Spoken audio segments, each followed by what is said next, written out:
of July 2nd, 2 months ago. Yeah.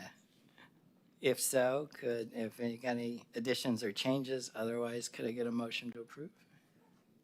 Motion to approve? Second. All right, motion and second. All in favor? Aye. Any opposed? All right, minutes are approved.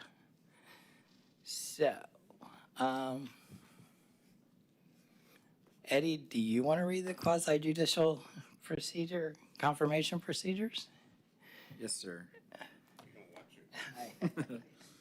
No pressure. Mr. Chair, this is Jim Stokes. I'm Oh. the interim city attorney, and I apologize for not being there in person. I had a procedure today, and I'm unable to drive for 24 hours. But I am here on Teams, and I can certainly go over that briefly if you'd like. Okay, yeah, please do. At this point, we can't see you, so you are kind of the voice of God in the room here. So. Well, yeah, I put on my best suit for this. It'll actually be good if the confirmation procedures are read by you. I mean, they can be read by somebody there if it's. Yeah, go right ahead, please. I'm sure Eddie will be fine with you reading. Absolutely. Go right ahead. Thank you. All persons, let's try this a little closer. All persons who anticipate speaking on any public hearing item must fill out an oath card to be heard on that agenda item and sign the oath card contained thereon. These cards are located on the table near the entrance to the council chambers or may be obtained from the recording secretary. This meeting will be conducted in accordance to the procedures adopted in Resolution Number 24, 1997. Those speaking in favor of a request will be heard first, those opposed will be heard second, and those who wish to make a public comment on the item will speak third. The applicant may make a brief rebuttal if necessary. A representative from either side, for or against, may cross-examine a witness. Anyone who speaks is considered a witness. If you have photographs, sketches, or documents that you desire for the commission to consider, they must be submitted into evidence and will be retained by the city. Please submit such exhibits to the recording secretary. Thank you, Eddie. So at this point in the agenda, we open it up to petitions and requests from the public president. If you've got anything you want to speak on that's not on the agenda, you're welcome to. We don't have to do cards for this, so if you haven't filled out a card and you want to speak, just come up to the podium. Mr. Chair, if I may, this is You Jim may. Stokes again. Yes. I understood before the meeting, I was told that there were new members that needed to be sworn in. Yeah, we can do that. Yeah, we right probably now, should before they start getting Okay. engaged in the business of the meeting. Okay. Yeah, if you want to take care of that, maybe can we put him back on camera so we can, on the screen? There we go. So take it from here. Let me know. Okay, that's great. So if we could have the new members stand, and we will have you repeat the oath of office, and then the clerk will have something for you to sign. Maybe come up to the podium and the microphone there. You want to do both of them together or independently? There's no reason they can't do it together. That's absolutely fine. Okay. They'll say their names individually, though, so. We're all learning here together with the electronic version of this. And again, I apologize for the unusual way of having this done. I really wanted to be there, so if we could have the new members both raise their right hand. They are doing so. And then repeat after me, and there will be a place each for your own name. But if we could start by, I state your name. I, Anne Marie Seidler, I, James Troutman, Do solemnly swear do solemnly swear do solemnly swear to support, protect, and defend to support, protect, and defend to support, protect, and defend the Constitution and government of the United States and the state of Florida the Constitution of the United States and the state of Florida against all enemies, domestic and foreign, against all against enemies, domestic and foreign, that I will bear true faith, loyalty, and allegiance to the same and I'll bear didn't hear that. I'm sorry. Now bear, say it again? Will you repeat that, please? Sure. That I will bear true faith, loyalty, and allegiance to the same. And I will I'll bear true faith, loyalty, and allegiance to the same. That I am entitled to hold office under the Constitution. And I am entitled to hold office under the Constitution. That I will faithfully perform all the duties of the office of Planning and Zoning Commission That I will faithfully perform the duties of the Planning and Zoning Commission for the city of Titusville, for the city of Titusville, on which I am about to enter. on which I'm about to enter. So help me God. So help me God. Okay, congratulations and thank you both for your service to the city. Welcome. So we're good there. Continue with the agenda. Yeah, you can take your seats over. You can actually appoint one to vote tonight. We're Okay. missing a member.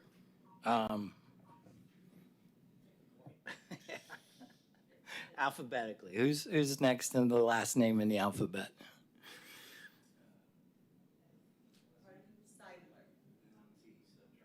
Okay, Ms. Seidler, you want to move up here, and you're appointed as a regular voting member this evening in your alternate position. Trial by fire on your first night.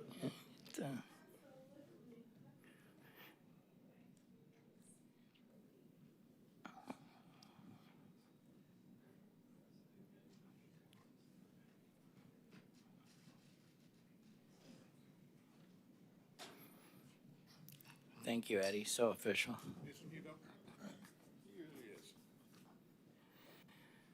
All right, jumping back in the agenda, petitions and requests from the public present. Anybody change their mind? It didn't seem like anybody cared to speak. All right, we have no old business on the agenda. Eddie, you want to take item 9A in new business? Yes, sir. Item 9A, Verona Village A&E sketch plat. Verona Village A&E is a proposed single-family home and townhome subdivision on approximately 223.3 acres located west of Verona Village B subdivision.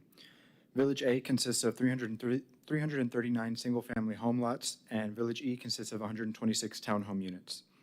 The overall Verona development, formerly known as Willow Creek, consists of 675 plus or minus acres. In 2016, the remaining portion of the development, excluding Phase 1, was rezoned to the planned unit development zoning by ordinance number 9/2017 to allow for an additional 1,277 residential units and 172 acres of commercial and light industrial use. The PUDZ was amended by rezoning from the PUDZ to the planned development PD zoning with conditions in 2024 by ordinance number 6/2024. The submittal requirements for a sketch plat are listed in section 11 of the Development Review Procedures Technical Manual. Thank you. Any additional comments on this or not? Yes, sir, just real quick that one is to clarify that while the title of the item, Verona Village A&E, sounds like they're two different sketch plats, this is one item. It'll be one sketch plat with that name. And also, just to remind you that this is a master plan community that received approval for this design. And finally, that for our newer members, the sketch plat is the first step in the platting process, the state's required process for subdividing land, so creating a subdivision. A sketch plat is the first step in the process, and then next will be the engineering, the site plan, and then finally will be the final plat, which is when the city's formally accepting the easements and dedications from the subdivision. That's it. Thank you. And since this is an overall development, at the time the overall development was approved, was there any boundaries or anything similar to the sketch plat as it relates to this matching what was originally submitted back when the development was approved? Yes, it's generally consistent with the approved master plan. Okay. Before I open the public hearing, anyone up here have any questions for staff? If not, then I'll open the public hearing, and do we have cards on this floor? Yes, sir. Rick Kern.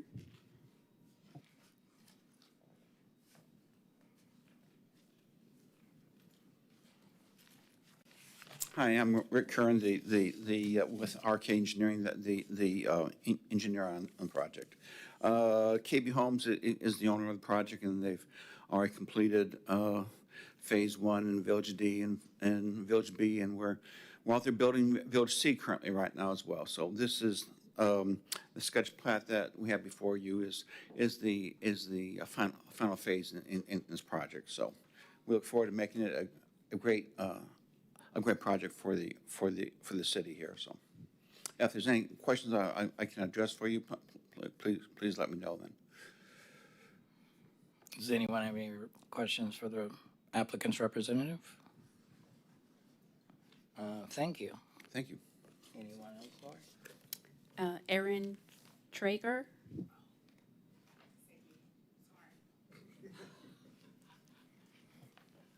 I'm actually here this evening for item number 9B. Sorry about that. No, I think I wrote down the wrong letter. No I'll be problem. back. Okay. Stephen White.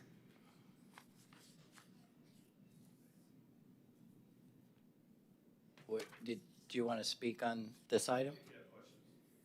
I'm sorry? Oh, only for questions, okay. That's the last card. All right. Anyone have any other questions? We'll close the public hearing and bring it back to the commission for questions or a motion. I was just gonna say that this, I mean, we've seen, multiple of these, and I think they've all been pretty well planned out, and I haven't seen anything that's, like out of the ordinary with these. So I think that's probably why we're not, the only quandary I have is, why is it now A and E at the end? Why are they going reverse alphabetical? Not even in the, that's the only madness in my OCD. It's the middle out. Yeah, middle out. That's Silicon Valley. So I'm making the motion that we recommend approval of the 9A Verona Village A and E sketch plat. I'll second. All right, I have a motion and a second. Roll call, please. Member Scully. Yes. Member Seidler. Yes. Vice Chairman Childs. Yes. Member Gillen. Yes. Secretary Grant. Yes. Member Faison. Yes. Chairman Aton. Yes. All right, motion carries unanimously, and that'll be at council.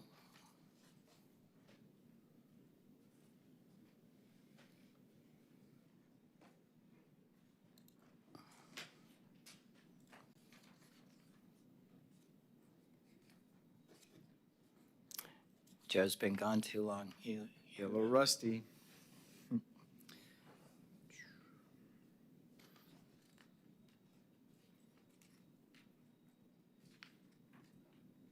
September 9th. September 9th. All right, so next step is before council on September 9th. Item 9B, please. Yes, sir. Item 9B, CUP number 5, 2025, St. Francis Reflections Pace Center. Begins on page 41 of 76.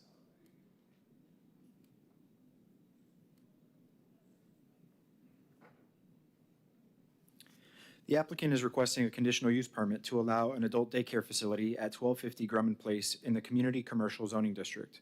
A conditional use permit is required to establish an adult daycare use if the property is located on a local road or abutting property with a single-family zoning or use. The subject property is both located at the western terminus of Grumman Place, a local street, and abuts the Laurel Run at Meadow Ridge single-family residential subdivision to the south, which is owned R1B. There's an existing 43,940 square foot building on site, which is currently used by St. Francis Reflections as office space. The request would allow an adult daycare facility to occupy 19,950 square feet of area within the existing building. The proposed hours of operations are between the hours of 8 a.m. and 5 p.m. The services anticipated are recreational and medical activity support. Proposed improvement to the exterior of the building include the addition of a covered drop-off area, modifications to the parking area near the drop-off area, and water sewer improvements to support the daycare services. A site development permit will be required. A couple extra points for you. If you haven't seen it already, page 56 has an aerial of the site that outlines the area that's to be impacted of the site. And so that's outlined in a black dashed line. Page 54 is going to be showing, is going to outline in gray the area, the approximate area of the existing building that's intended to be used for the adult daycare facility. And then finally, page 45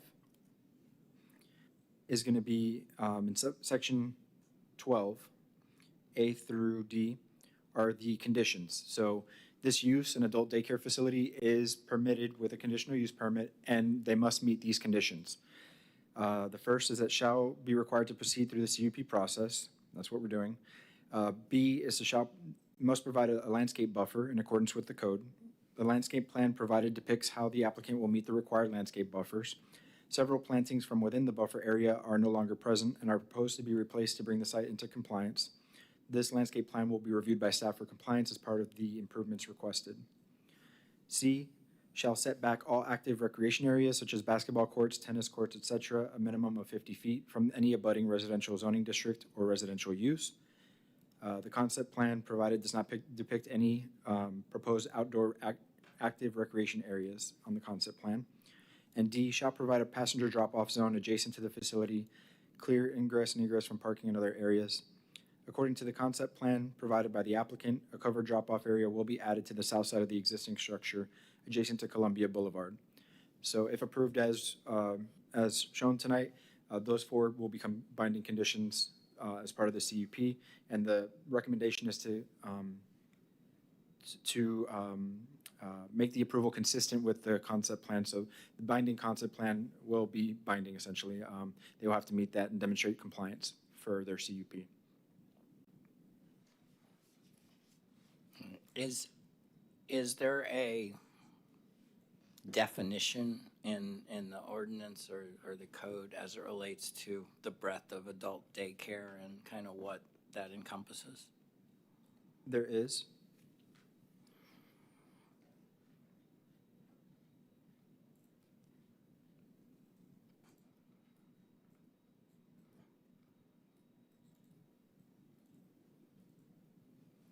So in the city of Titusville, our code, which is going to be different from the state's definition, is adult daycare center means a facility where therapeutic programs of social and health services as well as activities for adults are provided in a non-institutional setting.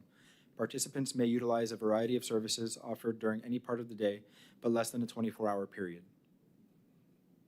Okay. A little broad. Vice Chairman Childs.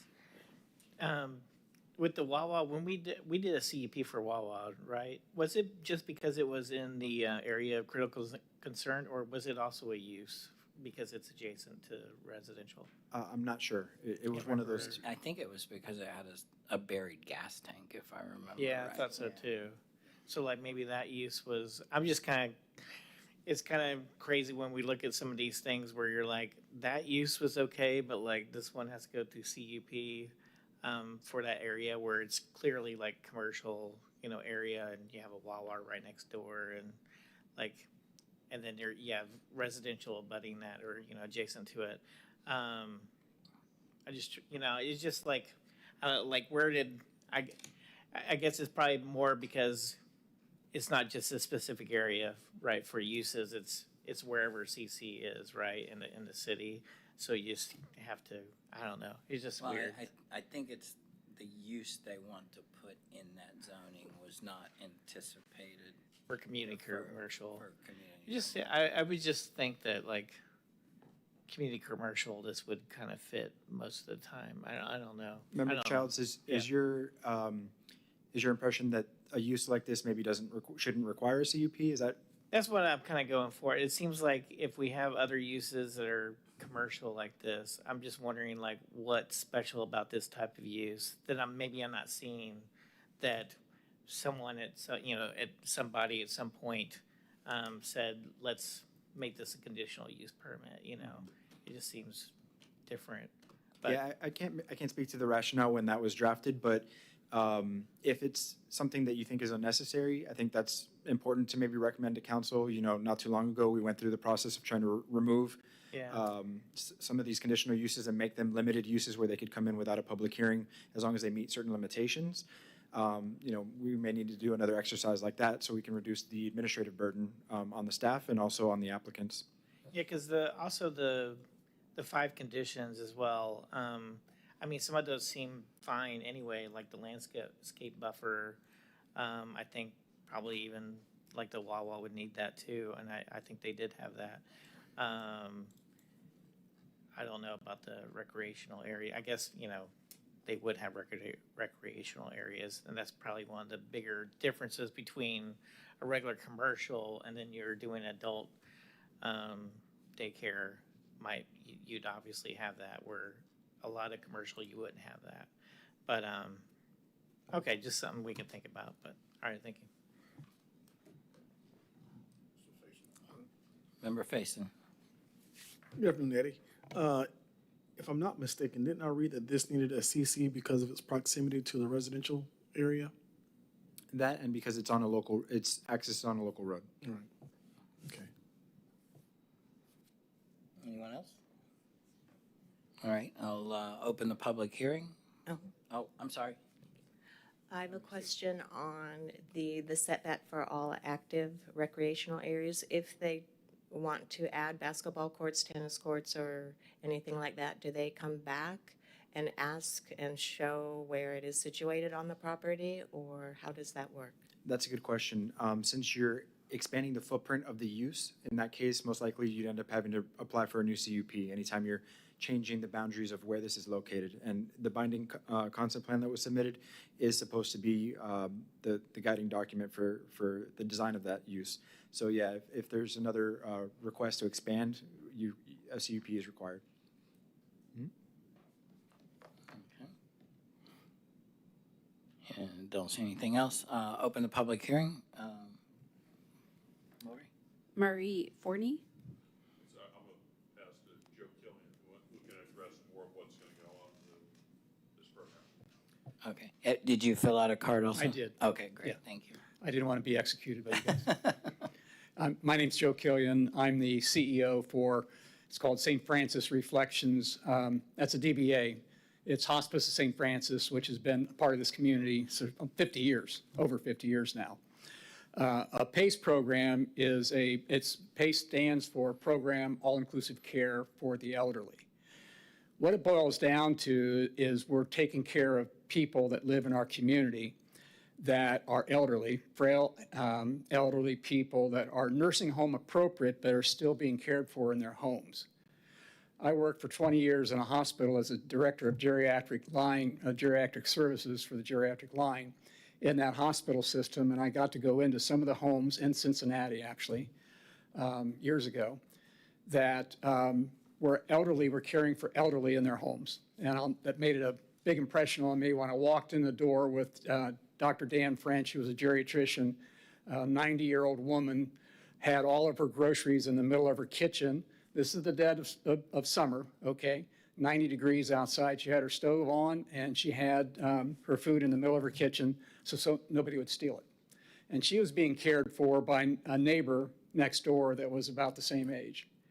Both of them very frail, very elderly. There are a lot of people, they're under the view of us here in this community that need this type of care. And what this program does, it takes those people and brings them into a center where they can get all their healthcare needs met, where they have daycare, where they can have activities, and where if they have issues, whatever, we can work with them. We take them back home so they can be with whoever. The key is they have to be able to live safely at home.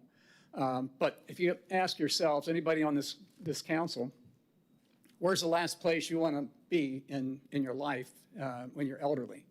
And that's a nursing home. So typically a PACE program, there's about a dozen of them in the state of Florida. A PACE program is loved by the community and hated by nursing homes because we take their patients and keep them in homes. And that's what this program's about. So it's kind of an offshoot of what we do because we are a hospice organization. We care for a lot of frail elderly people in our community in their last days of life. And we're just expanding that mission to care for people in our community in much more need. So that's what the program is. There's a lot of intricacies to it, but we're going to take the existing building that we've occupied now for quite some time. We've moved half our staff out so we have space to put this facility in. And we're going to build this PACE program and hopefully help our community out at the same time. So any questions? I have a question. Sure. What kind of activities would you be offering for for your patients or And clients? these would be, bingo. These would be things that an frail elderly person might engage in. Singing, groups, things like that. But if they need dental care, for instance, we'd provide dental care in the facility for them. We have a dentist there. Those types of clinical care would be provided. But just think of activities that somebody that it's a frail elderly, maybe dementia a little bit, and you're trying to keep them engaged and keep them as active as possible. Those are the things that we would do. So there'd be storytelling, there'd be games, there would be songs, sing-alongs, those type of things. Not basketball. Member Faison. Great. First of all, I think that's awesome. I am a big proponent of anything that's positive in this community, and so I love hearing that. The question that I have is how many people can you see a day in that facility? So and we've got people behind me that can answer that question based on regulations, but I think it's about 80 per day, somewhere in that neighborhood. 80 per day. And I mean, that's a good number. And what we do is we will have vans that'll pick them up in their homes, bring them to the facility. A lot of times they'll get their breakfast there. Sometimes they can't bathe, so we'll bathe them when they're at the facility, have their activities. If they have clinical needs, we'll take care of their clinical needs there. If we have to transport them to a doctor's office or some other place for clinical needs, we'll do that. At the end of the day, then we transport them back home. So and who's paying for this? The government. The government Medicare, paying for it. Medicaid. So these folks will be able to participate for free. Yes, there's no cost to them whatsoever. That is wonderful. That is wonderful. In fact, the qualification for the PACE program typically is right at the bare minimum, $19,000 income, I think, per year, something like that. It's So that's the very low income. Yeah. Medicaid, it's a combination between Medicaid, Medicare, and us, actually. So our program will be on the hook for any clinical care. We have to make sure patients don't go into the hospital, don't get institutionalized in nursing homes and that type of thing. So it's our job to keep them as healthy as possible and active as possible. I love it. Thank you. Thank you. Member Seidman. Thank you. I have a question about the 80 per day. How long do you anticipate them to stay? Are they a couple hours a day? Do they come in shifts? Do they come in, have caregivers bring them in and drop them off? Or do you strictly go get them? How, the 80 per day? Typically, I mean, it can be a combination of people bringing in their loved ones, but typically we pick them up in their homes and they're there for the day. Okay. Okay, Wonderful. Thank you. sure. I have one quick question. Since this is adjacent to a busy gas station, 405, in a residential neighborhood, and you mentioned dementia, what's the security as the facility as far as wandering off, things like that? That's a good question. We have, and to kind of sideways answer your question a little bit, currently we have a 12-bed inpatient unit right down the, 100 yards down the road from where our main office, where this is, we have to watch that as far as security goes. So there'll be alarms, the doors will be locked, and ways to make sure that people can't get out. We got huge alligators out there in that lake beside us, so we don't want to see anything happen, but we're very cognizant of that. Okay. I assume. You seem like you definitely know what you're doing. Member Troutman. Yeah, I had a question about entrance to this facility. Is it coming off of this cul-de-sac as your main entrance, or is it coming off of 405? It's off the cul-de-sac. Off of the cul-de-sac? All right, and then I assume that's all been looked at as far as traffic coming in and out of that way, that it meets all the codes Yeah, and things traffic like should not be any, keep in mind, we have staff, we've moved down to Melbourne. Our program, St. Francis, has expanded growth-wise, patient care-wise. Today, we're caring for well over 400 patients in Brevard County, from one end of the county to the other. Large majority of those patients are here in Titusville. But we've moved office staff to into the Melbourne office to be able to take care of people down south of Brevard, and that frees up space for us up here. So those people will no longer be traveling to the office, but we now will have vans loading people in. So it'll be an offset there a little bit. Okay, yeah, I was just wanting to know, like, those vans coming in, because that is an entrance and an exit to a community, like traffic coming in and out of there. I was just curious as that's meeting up to where, I guess, the individuals are all safe driving in and out of there with these extra buses or vans Sure. coming in and out. Sure. And we do have the Wawa there now, and whatever else is going to grow from there. So I just wanted to ask. Thanks. It should not increase traffic that much. Member Gallen. One more question. Sure. Okay, so you mentioned about 80 patients or 80 clients. What is a typical length of time that they are in? Is it a program length that they're in it for a year, 6 months? As long as they are capable of being in the program, or the PACE concept itself takes care of patients until their very last breath. So it may come into a point in time where, in fact, they may go into a nursing home. And what we will do with those nursing homes, we'll have to have a contract with them where the nursing home stipulates that the PACE program, our program, actually provides the care in that nursing home. So we will follow the patient all the way through whatever stages of health care they have. Gotcha. Okay? Okay, thank you. Yep. Member Faison. And so, so we've now discussed people, transportation. And so when I was looking at this at home, I did have a question about the parking spaces. On page 52, there's a parking space calculation that's being used there. And it says here that customers have 5 parking spaces or 10 parking spaces are being reserved for the residents or for the clients that are dropping off. But when we use the math of the size of the building, the size of that space, Eddie, I don't know how we got to the 10 parking spaces and not 63 or 60 plus. Those are the current standards if they were building this facility brand new, but they're using an existing facility. Okay, thank you. All right. Anyone have anything else on the members for the applicant? Member Chapman. One quick question. Do we have anything set up for the retention pond next to there? Any security, I guess, fence line or something of We that? have a fence up now, them. but there'll be security with the building itself. There's special types of doors that you will install to keep people from going out. Okay. That kind of thing.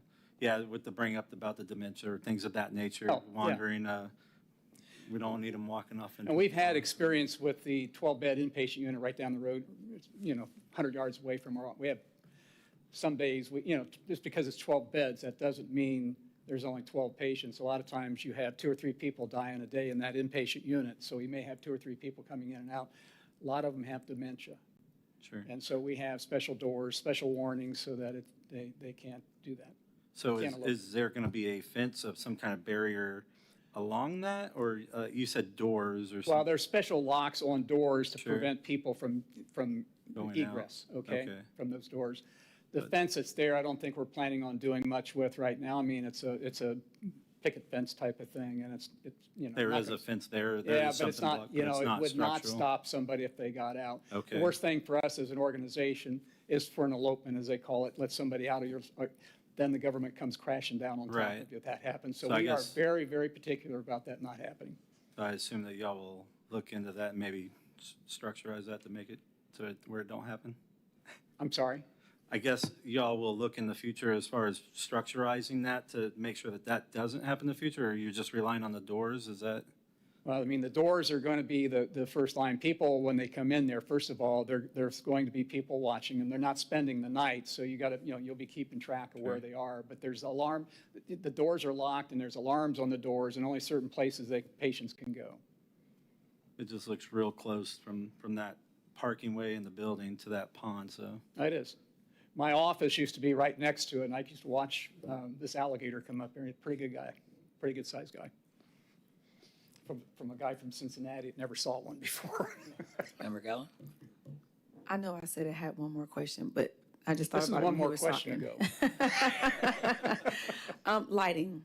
Is there something in this plan that requires additional lighting or special lighting for this area? Like, because Outside, you mean, outdoor Mhm, lighting? outside I don't lighting, believe there outdoor. is, and I'll Okay. defer Eddie? to Aaron. I don't think there is.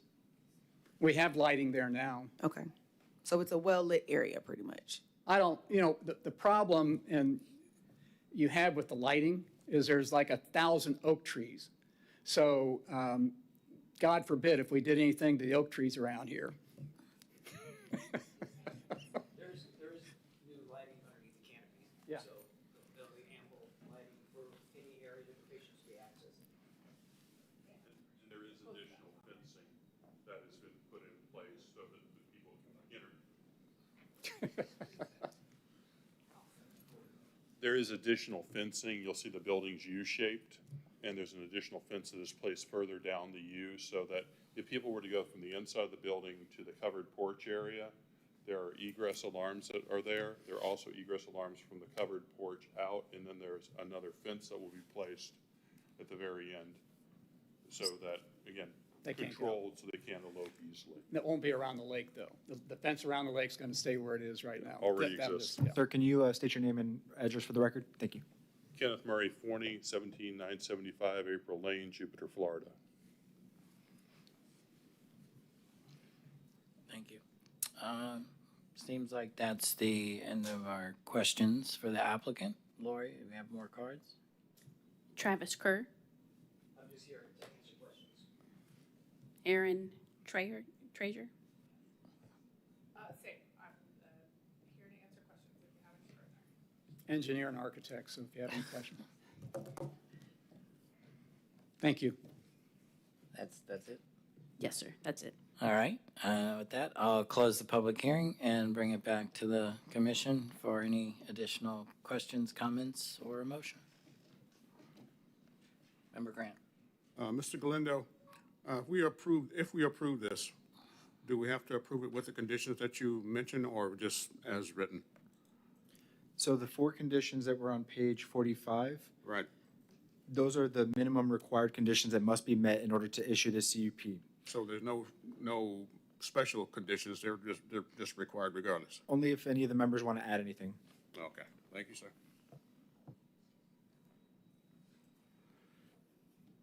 Anyone else? Member Childs.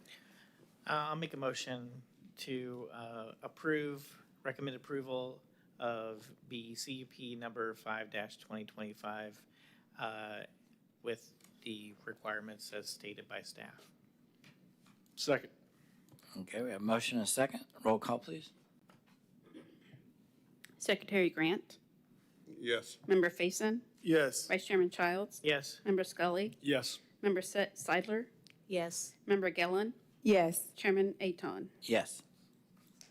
Again, passes unanimously. And Eddie? I'm ready this time. It'll be heard by City Council next week, September 9th. Great, thank you very much. Moving on to item 9C. Item Thank you. 9C, Planning and Zoning Commission semi-annual report. Not much to this. It's due at this time. This is the update of the items that you've heard recently. And the only thing I need to know from you all is whether you'd like to present this as written or if one of the members would like to attend to present this to City Council.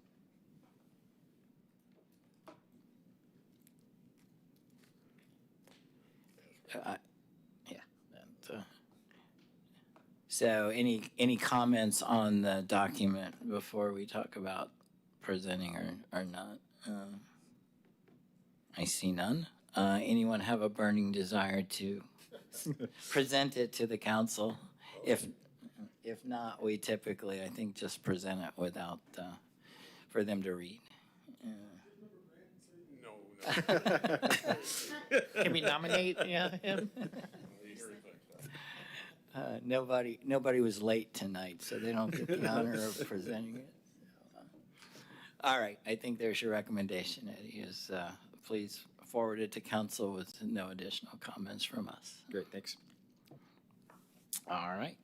That said, we have a second session for petitions and requests from the public present. Anyone have anything they want to speak to since we finished the agenda?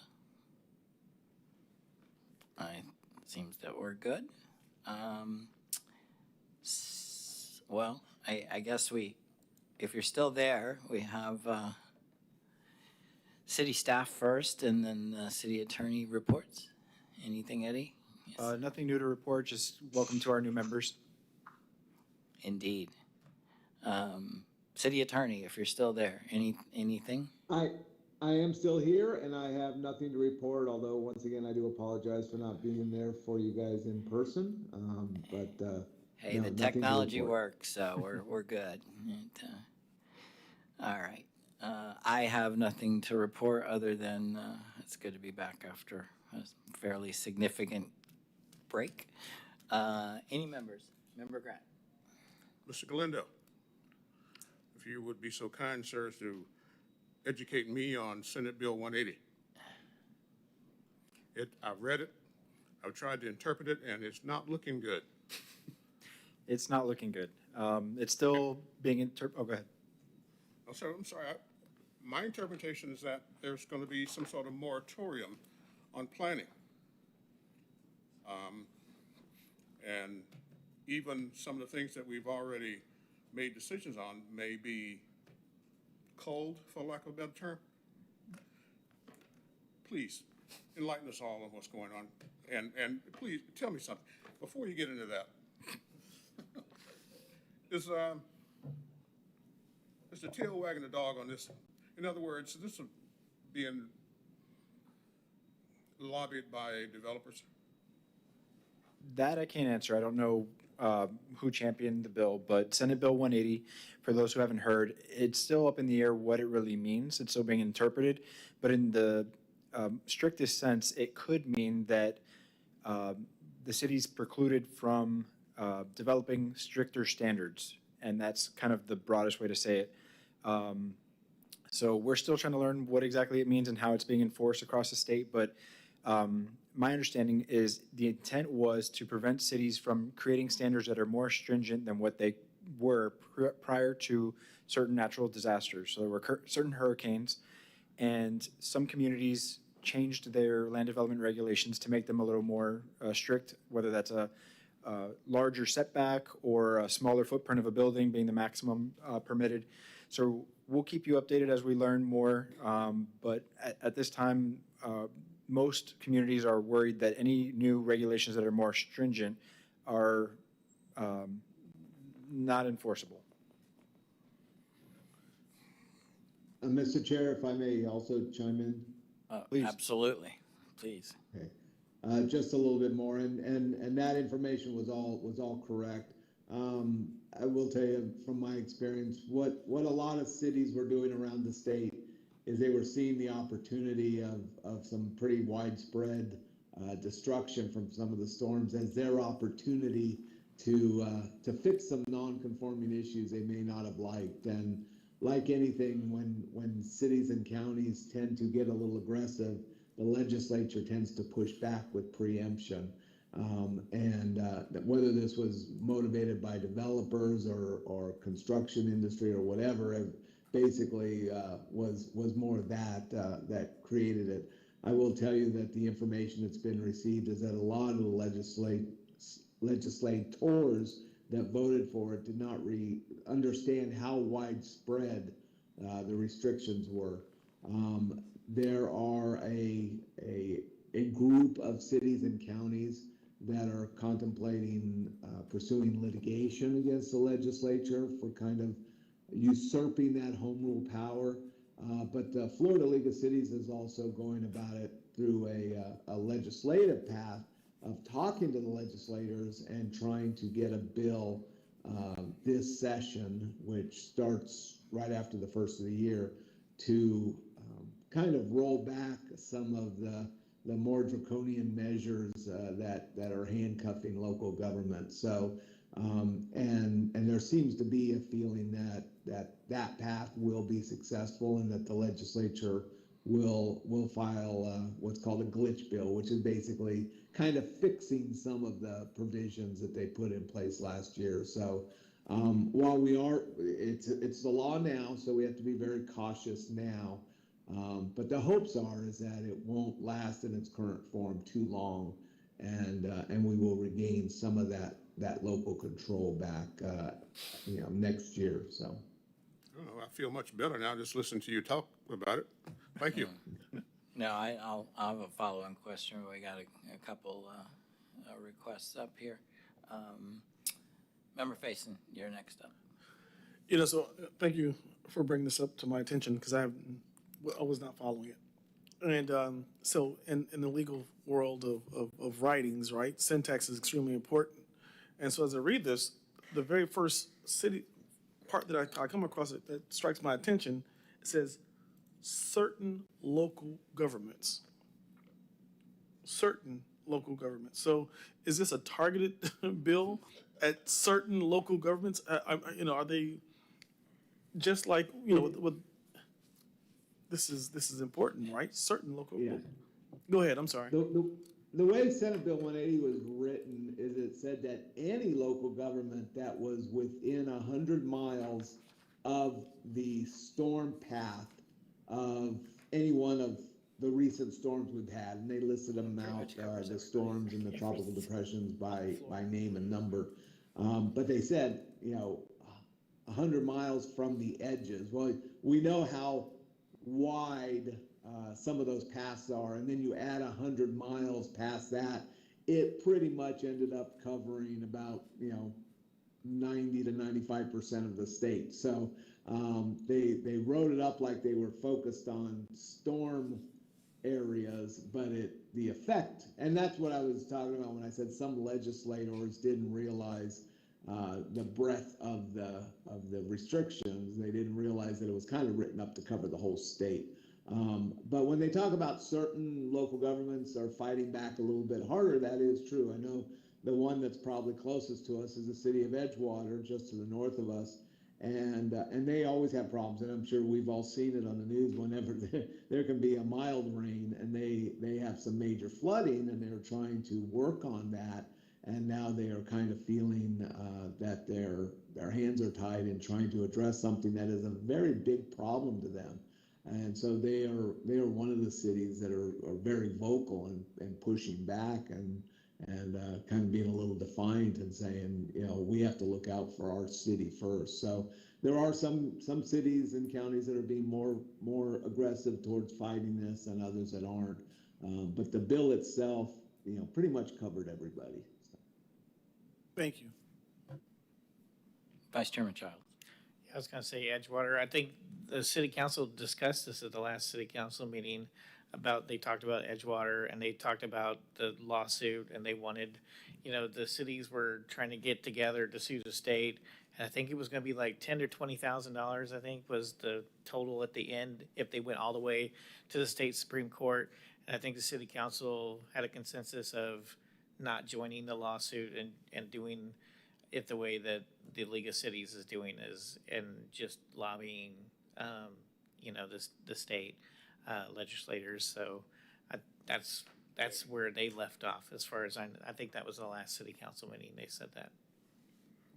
So is there an example, Eddie, of something in the city of Titusville that's directly affected by this, since it is law currently, that we're basically putting on hold until it gets sorted out? We believe that several pieces of recent legislation may be impacted.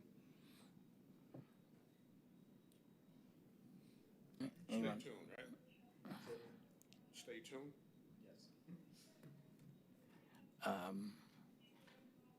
Anyone have anything else? If not, we'll stand adjourned.